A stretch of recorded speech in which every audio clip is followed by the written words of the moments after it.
Namaste. You're watching Gayatri's Legal Awareness channel in English. To listen in Telugu, click on the link given in the description. Today, we will learn and understand more about Hindu Succession Act 1956. In part 1 of this video, we understood concept of succession, its applicability, who are class 1 heirs and how the property is distributed among them. To listen part 1 of this video, you may click on the link given in the description.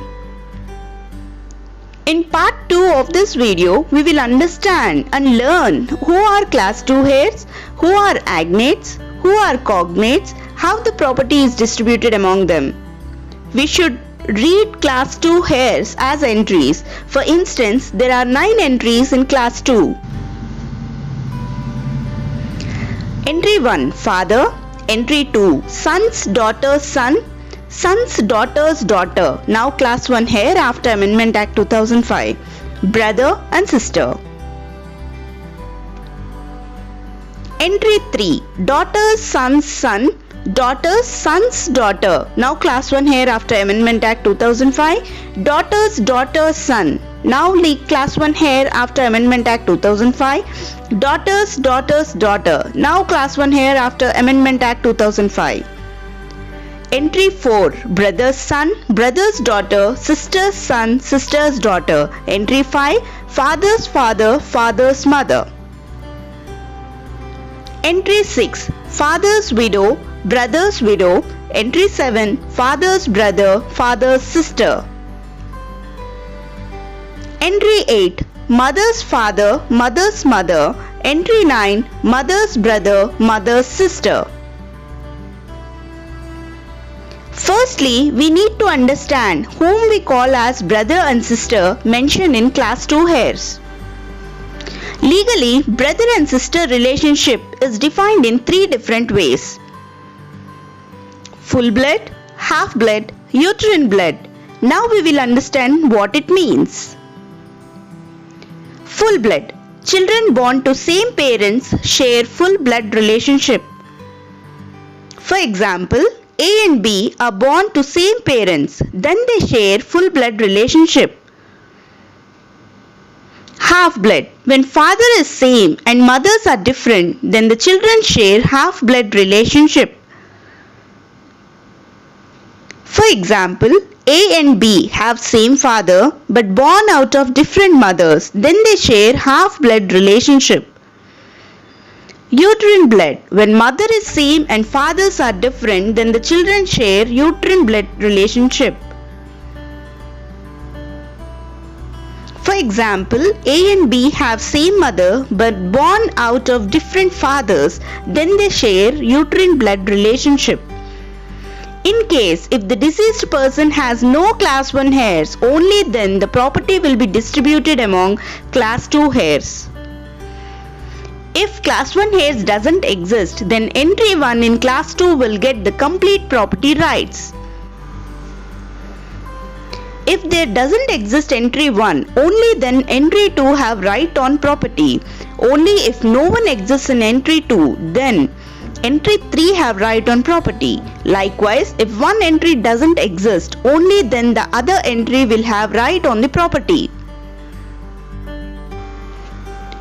For example, deceased person have 4 lakh worth property and no class 1 heirs. Only then the first entry in class 2 heirs, that is, the father of the deceased person have complete right over 4 lakh worth property.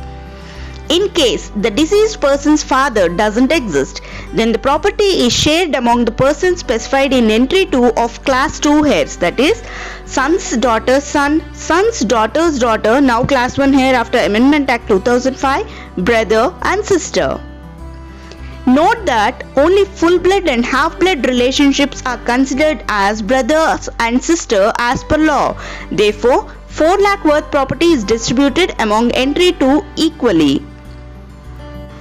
If no one exists in entry 2, then entry 3 persons have right on the property. If no one exists in entry 3, then entry 4 persons have right on the property.